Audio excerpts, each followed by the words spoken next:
तीन बहनों की लालची भाभी। करिश्मा, रेशमा और मनीषा तीन बहनें हैं। उनका एक भाई भी है, मयंक। मयंक अपनी बहनों को बहुत प्यार करता है, लेकिन मयंक की पत्नी सविता इस मामले में मयंक से बिल्कुल ही अलग है। वो अपनी ननदों का जितना बुरा कर सकती है उतना बुरा करती ही रहती है और अपनी ननदों पर हुक्म भी चलाती है। करिश्मा, करिश्मा, तुमने अभी तक नाश्ता नहीं बनाया? तुम्हारे भैया को ऑफिस जाने में देर हो रही है।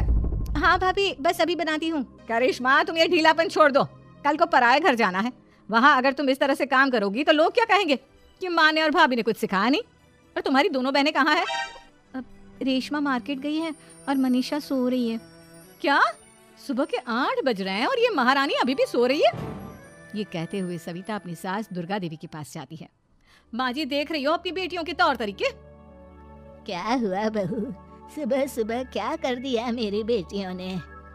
अरे एक तो अभी अभी उठकर किचन में गई है, दूसरी सुबह सुबह बाहर चली गई और तीसरी अभी तक सो रही है। क्या करूं मैं इन तीनों का, मैं तो परेशान हो गई हूँ। जा जाकर उठा उसे और रेशमा से मैं बात करती हूँ। सविता सीधा मनीषा के कमरे में जाती है और उससे कहती है, महारानी जल्दी उठो, सूरज सर पर आ गया है। भाभी थोड़ी देर और सोने दो ना, मैं रात को लेट सोई थी। वो क्या ना, यूनिट टेस्ट चल रहे हैं। शराफत से उठती है या नहीं, या फिर पानी की भरी बाल्टी डालूं तेरे ऊपर?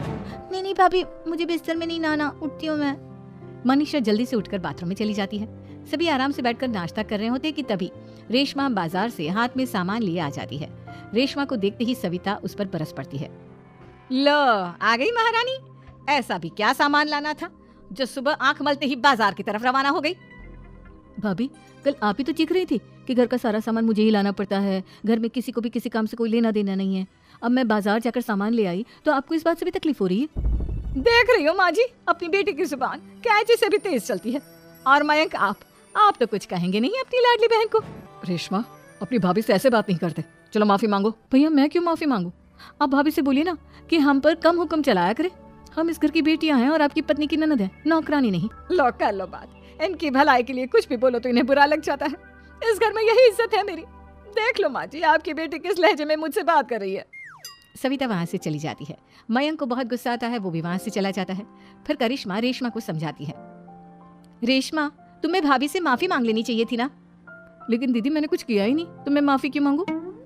हाँ करिश्मा दीदी, रेशमा दीदी जैसे ही घर में आई भाभी ही उन पर चिल्ला रही थी। हाँ, मैं मानती हूँ कि गलती भाभी की थी। मैं तो इसलिए बोल रही हूँ कि भाभी ने माँ को तो पूरी तरह अपने वश में कर लिया है। वो हमारी बात सुनती ही नहीं। मयंक भैया हमारे लिए हमेशा खड़े रहते हैं, इसलिए उनकी बात का मान तो तुम्हें रखना चाहिए था ना। कोई फायदा नहीं दीदी, कुछ दिनों की बात और है, भाभी उन्हें भी हमारे खिलाफ भड़का देंगी। फिर वो भी माँ की तरह हमारी किसी बात का विश्वास नहीं करेंगे। इसी तरह सविता अपनी तीनों ननदों को किसी न किसी बात पर परेशान करती रहती थी। एक दिन मयंक अपनी तीनों बहनों के लिए गिफ्ट लाया। करिश्मा, ये तुम्हारे लिए हार का सेट। रेशमा, तुम्हारे लिए सुंदर सी ड्रेस। और मनीषा, तुम्हें किताबें पसंद है ना, तुम्हारे लिए किताबें लाया हूँ। थैंक यू भैया। थैंक यू भैया। थैंक यू भैया। करिश्मा, तुम्हारा नेकलेस कितना सुंदर है, ये भैया कहाँ से ले आए होंगे? मैंने भैया को 3 दिन पहले फोन पर ये डिजाइन दिखाया था और आज भैया ये ले आए। सविता तो अपनी ननदों के गिफ्ट्स देखकर जल गई और करिश्मा का नेकलेस तो उसे भी बहुत पसंद आया था। अपनी बहनों के लिए कितना अच्छा नेकलेस लेकर आए हैं, मुझे कभी कोई गिफ्ट नहीं दिया। मैं आज ही ये हार चुरा लूंगी। रात में सविता करिश्मा का हार चुरा लेती है और इसी तरह उसे अपनी ननदों की जो भी चीज अच्छी लगती वो उसे मांगती नहीं, बल्कि रात के अंधेरे में चुरा लेती। इसी तरह दिन बीतते गए और सविता ने मयंक के दिल में भी उसकी बहनों के लिए नफरत पैदा कर दी। एक दिन मयंक ने करिश्मा और रेशमा के लिए रिश्ता देखा और ये बात उसने घर में सबको बताई। माँ, करिश्मा और रेशमा के लिए बहुत अच्छा रिश्ता आया है। वो लोग कल इन्हें देखने आ रहे हैं। आप और सविता मिलकर सारी तैयारी कर लेना।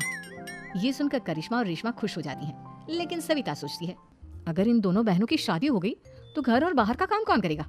मनीषा तो 1 नंबर की कामचोर है, उससे तो किसी बात की उम्मीद लगाना ही बेकार है। मुझे इस शादी को रोकना होगा। अगले दिन सभी लड़के वालों के स्वागत की तैयारी करने में लगे होते हैं। तभी मयंक अपनी बहनों से आकर कहता है, तैयार हो गई तुम दोनों?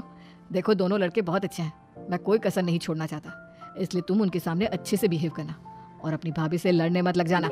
करिश्मा, तुम वो नेकलेस पहन लो ना जो मैं तुम्हारे लिए लाया था। भैया, मैं बहुत देर से वो नेकलेस ढूंढ रही हूँ, लेकिन मुझे मिल ही नहीं रहा। क्या तुमने नेकलेस खो दिया? तुम्हें पता भी है वो कितना महंगा था? तुम कोई काम ढंग से नहीं कर सकती। मयंक गुस्से में वहां से चला जाता है। थोड़ी देर बाद लड़के वाले भी आ जाते हैं। वो दोनों बहनों को पसंद कर लेते हैं और रिश्ता पक्का हो जाता है।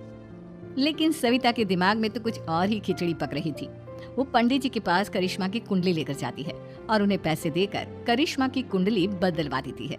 जब लड़के वालों के पास करिश्मा की कुंडली जाती है तो वो दुर्गा को फोन करते हैं। बहन जी, हमने करिश्मा की कुंडली अपने पंडित जी को दिखाई थी। आपकी बेटी की कुंडली नहीं बल्कि दोषों का पिटारा है। देखिए, मैं और मेरे पति इन सब बातों में बहुत विश्वास करते हैं, इसलिए हम आपकी बेटी से अपने बेटे की शादी नहीं करा सकते। इस तरह करिश्मा का रिश्ता टूट जाता है और सभी घर वालों को बहुत दुख होता है।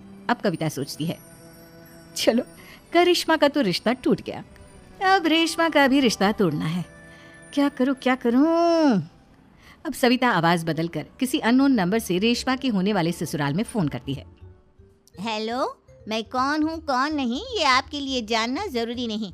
बस इतना सुन लो कि रेशमा का 2 साल से किसी के साथ अफेयर चल रहा है। बस रेशमा का रिश्ता तोड़वाने के लिए सविता का इतना कहना काफी था।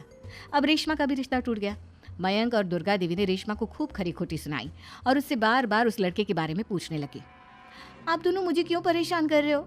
अरे कोई लड़का होगा मेरी लाइफ में तो मैं बताऊंगी ना, जब कोई है ही नहीं तो कहाँ से लाऊं मैं कोई लड़का? तो तेरे होने वाले ससुराल वालों को फोन किसने किया था? माँ, मैं नहीं जानती किसने फोन किया था, मैं सच कह रही हूँ। मैं तो पहले ही कह रही थी इसकी लगाम खींच कर रखो, लेकिन मेरी सुनता ही कौन है? आप चुप रहिए भाभी, ये सब आपका ही किया धरा है। अब तीनों बहनों को विश्वास हो जाता है कि ये सब उनकी भाभी ही कर रही है। तीनों बहनें अपनी भाभी को सबक सिखाने के लिए एक वकील कर लेती है और घर में हिस्सा मांग। देखो भैया, माँ बाप की जायदाद में जितना बेटों का हक होता है उतना ही बेटियों का, इसलिए इस घर के 4 हिस्से होंगे और हमें अपना हिस्सा चाहिए। मैंने तुम्हारे लिए क्या क्या नहीं किया और तुम इस घर में हिस्सा मांग रही हो? भैया, आप और माँ हम बहनों की कोई बात नहीं सुनते हो और भाभी हमारी शादी नहीं होने देगी क्योंकि उन्हें लगता है कि आप हमारी शादी में ज्यादा पैसा लगाओगे और उन्हें हम जैसी फ्री की नौकरानी कहाँ मिलेगी।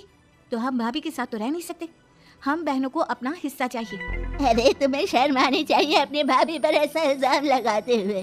वो तुम्हारे बारे में कितना सोचती है। हाँ माँ, भाभी हमारे बारे में बहुत सोचती है, दिन रात बस यही सोचती रहती है कि किस तरह से अपनी तीनों ननदों को परेशान करूं और कभी मुझे पढ़ने भी नहीं देती। दोनों बहनों का रिश्ता भी तो इन्होंने ही तोड़वाया है और रात में हमारे कमरे में आकर हमारी चीजें भी चुराती हैं। इसी तरह सविता की तीनों ननदें अपनी बात पर अड़ी रही। अब कोर्ट में तारीख भी शुरू हो गई। जब सविता को लगा कि उसकी तीनों ननद इतनी आसानी से नहीं मानने वाली, तो उसने अपने पति और सास को सारी सच्चाई बता दी और अपनी तीनों ननद से माफी मांगी। मयंक और दुर्गा को भी अपनी गलती का एहसास हो गया। अब सविता खुद करिश्मा और रेशमा के लिए अच्छा रिश्ता ढूंढती है और उनकी शादी करवाती है।